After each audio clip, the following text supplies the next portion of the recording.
Hi friends, எல்லோரும் எப்படி இருக்கிறீங்க? கண்டிப்பாக நீங்கள் எல்லாருமே நல்லா இருக்கணும். பசங்களுக்கு வந்து ரொம்ப ஸ்நாக்ஸ் மாதிரி வீட்டிலே செஞ்சு வைக்கலான்னு சொல்லிட்டு, இது வேறு ஒன்றுமே கிடையாது. கொப்பரை, தேங்காய், உடச்சக்கல்ல, கசகசா, எள்ளு எல்லாத்தையுமே மிக்ஸ் பண்ணி நான் ரெடியாக வச்சுருக்கிறேன். இது வந்து மைதா மாவு.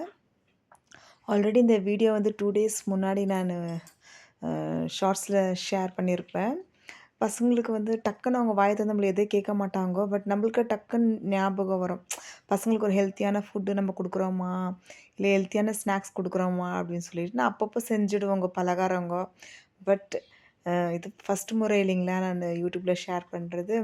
மைதா மாவு எவ்வளோ பெருசு வேணுமோ அவ்வளோ பெருசாக தட்டிக்கின்னு இந்த மாதிரி டிசைன் ஈஸியாகவே இது நம்ம சின்ன சின்னதாக தட்டி டிசைன் பண்ணுறத விட இந்த மாதிரி மைதா மாவு வந்து பெருசாக தட்டிட்டு நம்மளுக்கு வேணுன்ற டிசைனில் அழகாக இந்த மாதிரி நீட்டாக தட்டி வச்சுக்கின்னு எண்ணெயில் வந்து ஃப்ரை பண்ணி எடுத்துடலாம்.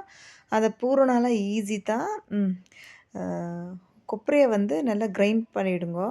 அதுக்கப்புறம் கொஞ்சமாக உடச்சக்கல்ல, ஏலக்காய், கசகசா, எள்ளு, வெல்லத்தை வந்து ஒடிச்சு போட்டு எல்லாத்தையும் ஒன்றாவே மிக்ஸ் பண்ணிவிட்டு ரெடியாக வச்சுக்கணும். இது ஈஸியாக ஒரு 10 நிமிஷத்தில் இது வந்து செஞ்சு முடிச்சிடலாம்.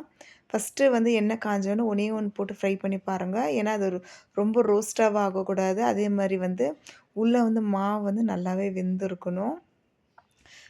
கத்தியில் தள்ளுறது இன்னமும் ஈஸி தான். ஏன்னா இப்போ கரண்டி போட்டு நம்ம கலர்றத தொட்டு எடுக்கும்போது நம்மளுக்கு ஈஸியாக இருக்கும். ஆனால் திருப்பி போட்டு வேக வைக்கும்போதோ நம்மளுக்கு கொஞ்சம் ஈஸியாகவே இருக்கும். பார்த்திங்களா, இதே மாதிரி ஃபுல்லாகவே செஞ்சு முடிச்சிட்டேன். ஒண்டியாக தான் நாங்கள் செஞ்சோம், யார் சப்போர்ட்டும் கிடையாது. இதெல்லாம் நம்மளால ஈஸியாகவே செஞ்சிடலாம். மாவு வந்து அரைக்கணும். ஆனால் கொஞ்சோண்டு அரிசி மாவு இருந்துச்சு. நான் லாஸ்ட் டைம் உங்கள்கிட்ட சொன்னேன் தெரியுங்களா, என்கிட்ட மால்டவா ரெடியாக இருக்குன்னு சொல்லிட்டு கொஞ்சமாக தோசை மாவு, மீதி எல்லா மாவும் போட்டு நான் நல்லா மிக்ஸ் பண்ணி எடுத்து வச்சிடுறேன். ஏன்னா இது வந்து ரொம்பவே நல்லதுன்னு ஆல்ரெடி நான் சொல்லியிருக்கிறேன். இது நம்மளுக்கு உடம்புக்கு கெடுதலே கிடையாது. மெயின் வந்து எங்களுக்கு ரொம்ப இஷ்டம் ஆயிடுச்சு இந்த மாவு. அதனால் எப்போவுமே டெய்லி மால்டவா பண்ணி தான் குடிக்குவோம். ஆனால் இந்த இட்லி செய்யும்போது ரொம்ப டேஸ்ட் நல்லா இருக்கிறத தொட்டு நாங்கள் இட்லிக்கே மாறிட்டோம். இப்போல்லாம் கஞ்சி வாரத்தில் ஒரு நாள் குடிக்கிறது பெரிய விஷயம் ஆயிடுச்சு. இப்போ நாங்கள் வந்து இட்லிக்கு மாறிட்டு இட்லி இல்லைனா தோசை ஏதாச்சும் 2ல் ஏதாச்சும் ஒன்று ஊற்றி சாப்பிட்றோம்.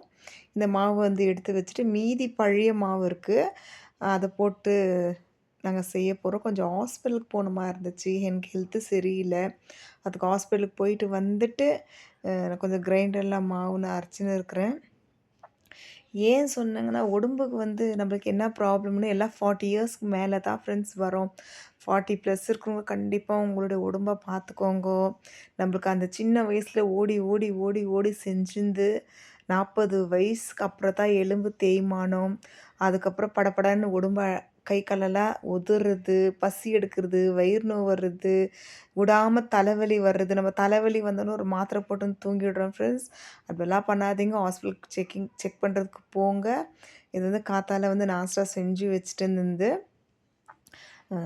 இப்போ இன்னைக்கு செஞ்ச டிஃபன் அவருக்கு. குழந்தைங்களுக்கு வந்து வேறு பாஸ்தா போட்டு லைட்டாக முட்டை உடைச்சி ஊற்றி அவங்களுக்கும் 2 பேருக்கு டிஃபன் கட்டிட்டேன் ஃப்ரெண்ட்ஸ். 2 பேருமே ஸ்கூலுக்கும் ஆஃபீஸ்க்கும் போயாச்சு. இந்த வீடியோ உங்களுக்கு பிடிச்சிருந்தா லைக் பண்ணுங்கள், ஷேர் பண்ணுங்கள் ஃப்ரெண்ட்ஸ். பாய்.